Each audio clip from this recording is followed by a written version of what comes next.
Hello everyone and welcome to the channel Bharat the learning spot. पिछली video में हमने class 8th geography के chapter 2 का सॉइल जो टॉपिक है वो स्टार्ट किया था। लैंड हम पढ़ ही चुके हैं, ठीक है। तो सॉइल में हमने देखा था कुछ कॉन्सेप्ट सॉइल से रिलेटेड और वेदरिंग पढ़ी थी। वेदरिंग के साथ साथ हमने सॉइल प्रोफाइल देखी थी एंड कुछ फैक्टर्स थे सॉइल फॉर्मेशन के, वो पढ़ लिए थे, है ना। इस वीडियो में हम लोग पढ़ेंगे डिग्रेडेशन ऑफ सॉइल और सॉइल के कंजर्वेशन मेजर्स, है ना। डिग्रेडेशन का मतलब क्या होता है? जैसे हमने लैंड डिग्रेडेशन देखा था ना, लैंड की जो क्वालिटी है वो खराब होती जा रही है, इसी तरह से सॉइल का भी डिग्रेडेशन होता है।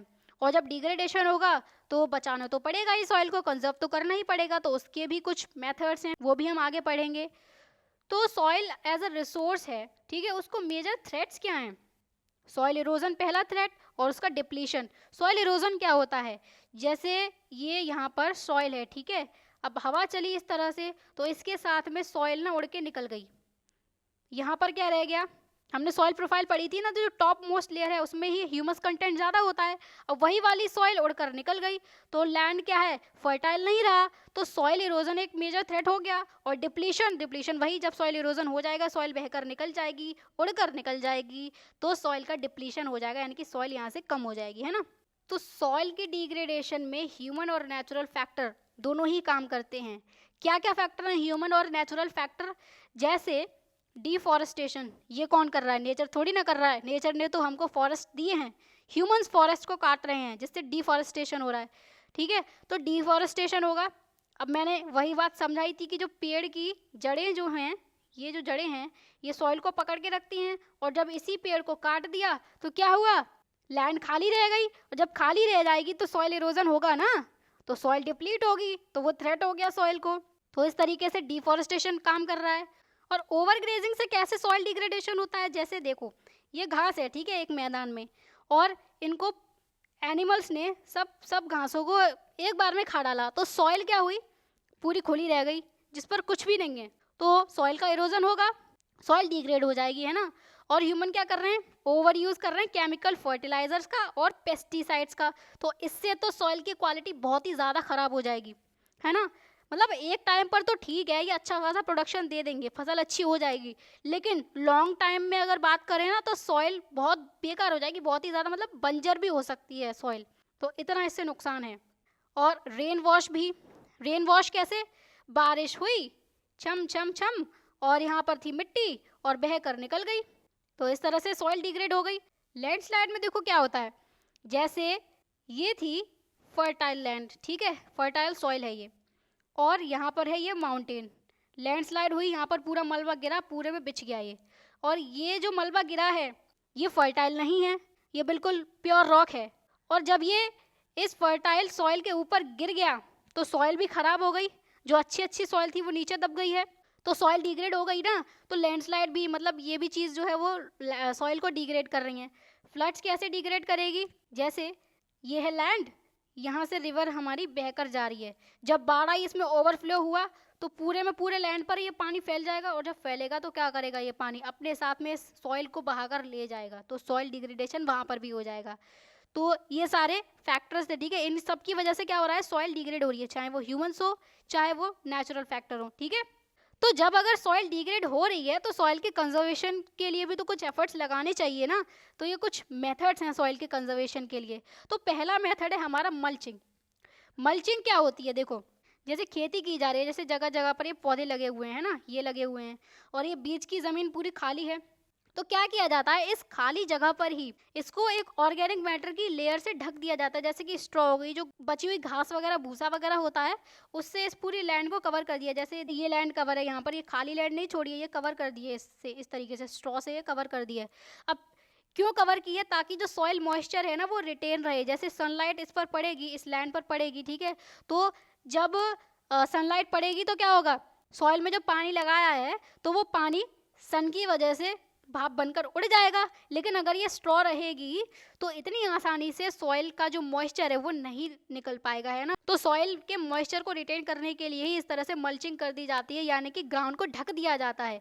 जहाँ पर पेड़ पौधे हैं उसको छोड़ दो और बाकी की जगह को ढक दो। तो ये तो स्ट्रॉ से कर लिया, ये ऑर्गेनिक मैटर से मल्चिंग कर ली। एक ये प्लास्टिक शीट मल्चिंग भी होती है, इसमें क्या है, जहाँ जहाँ पर पौधे हैं वहाँ पर छेद कर दिया और पूरे में प्लास्टिक बिछा दी और फिर वहाँ पर बीज डाल दिए ऐसे ऐसे ऐसे ऐसे, और ये पौधे तो बाद में ग्रो हुए हैं ना। तो इस प्लास्टिक से भी क्या होगा, जैसे सनलाइट पड़ रही है तो सॉइल मॉइस्चर यहाँ से भाप बन के डायरेक्टली नहीं उड़ेगा, है ना। तो मल्चिंग की जा रही है सॉइल के मॉइस्चर को बचाने के लिए। दूसरा क्या मेथड है, कंटूर बैरियर्स बना दिए जाएं। कंटूर बैरियर्स क्या होते हैं, स्टोन, ग्रास, सॉइल, इनका यूज किया जाता है बैरियर्स बनाने के लिए। अब बैरियर्स तो बनाए जाएंगे, लेकिन कहाँ पर बनाए जाएंगे, कंटूर्स के अलॉन्ग में।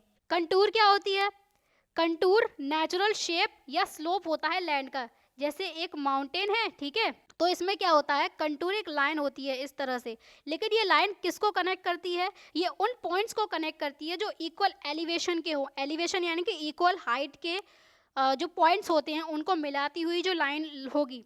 जैसे यहाँ पर एक और दोबारा से बनाते हैं इसको, ठीक है।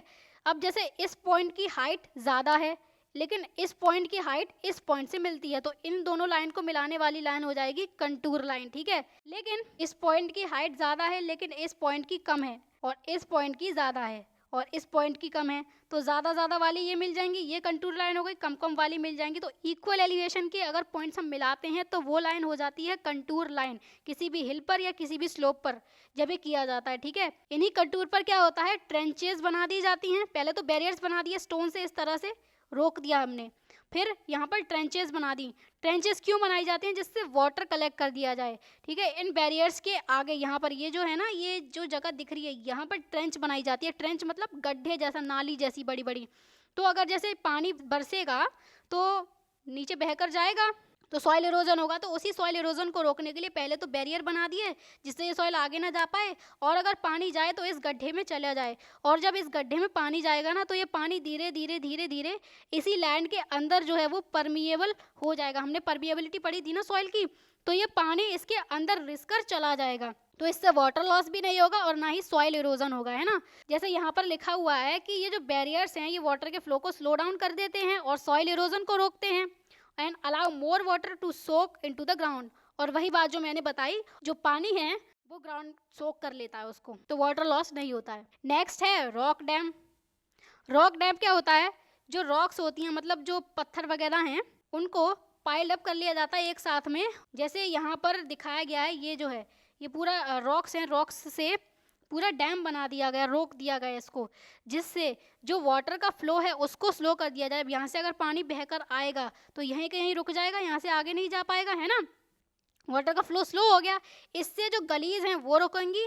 गली क्या होती है पता है, जो लैंड फॉर्म के पर्सपेक्टिव में गलीज मतलब होता है इस तरीके की बड़ी बड़ी नालियाँ क्रिएट हो जाती हैं बारिश की वजह से। जैसे बहुत सारी झमाझम बारिश हो गई तो मिट्टी को बहाकर तो लेकर ही जाता है पानी, तो इससे इसी तरीके का गड्ढे क्रिएट हो गए, तो यही होती हैं गलीज, इनको बोलते हैं गलीज, ठीक है।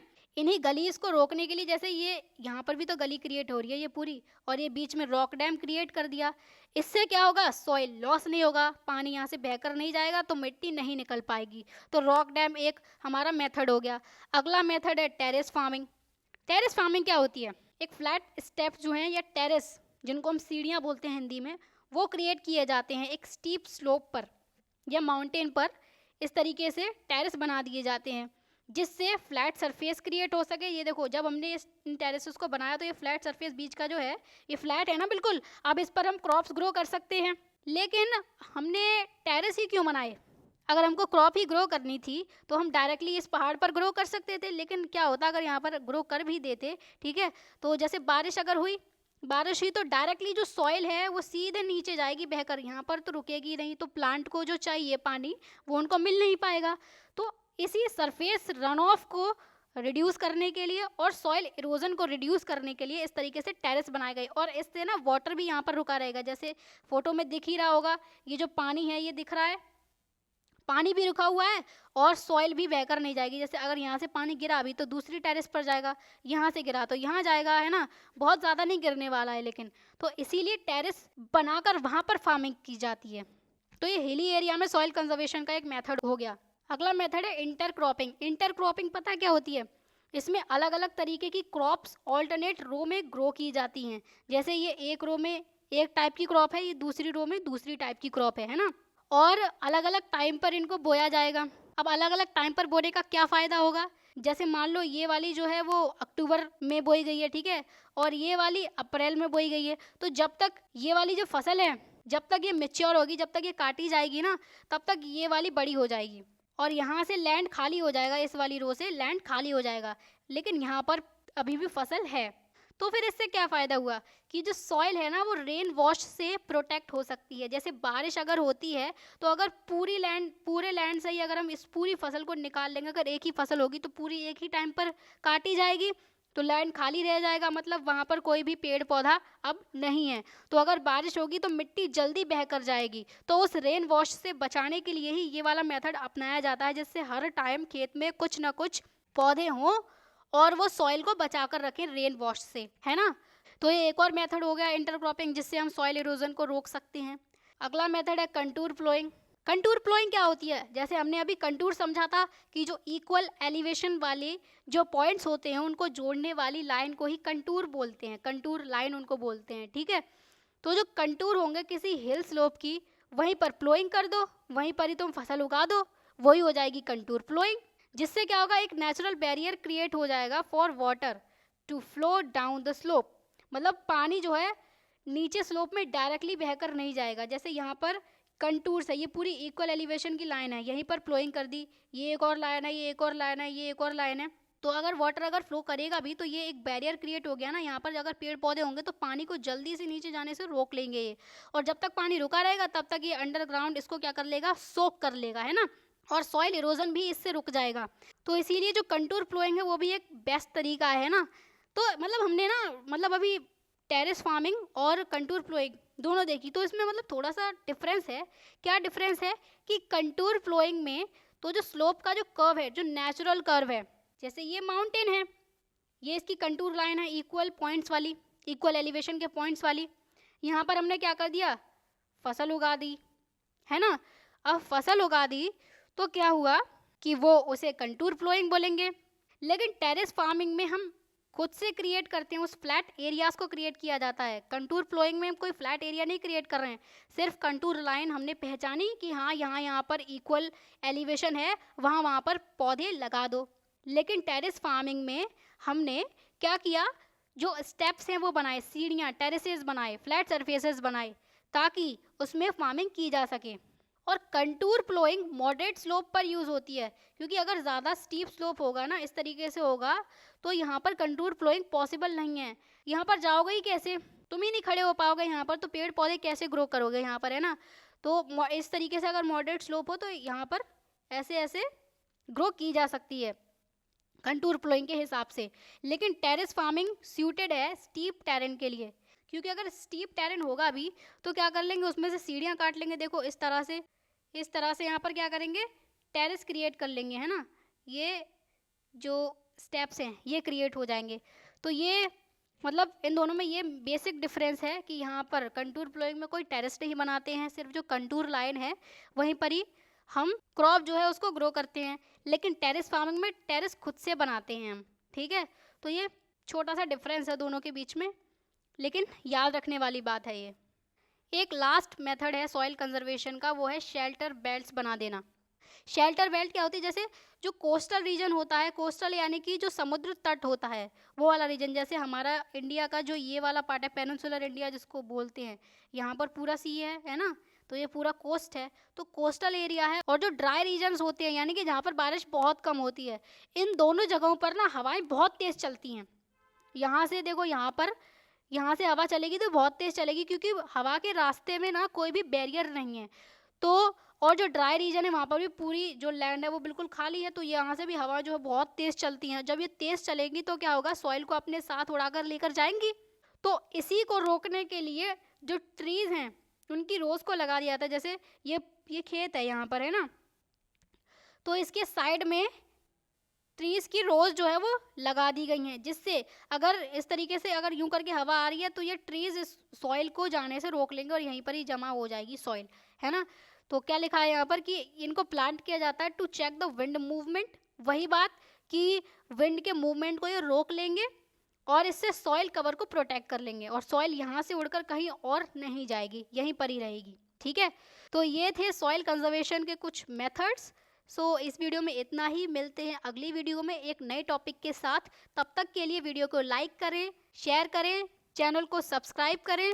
नेक्स्ट वीडियो में हम लोग वाटर एज अ रिसोर्स पढ़ेंगे, ठीक है, क्योंकि लैंड और सॉइल हमने कर लिया है कंप्लीट। सो मिलते हैं अगली वीडियो में, तब तक के लिए bye bye, take care and keep learning.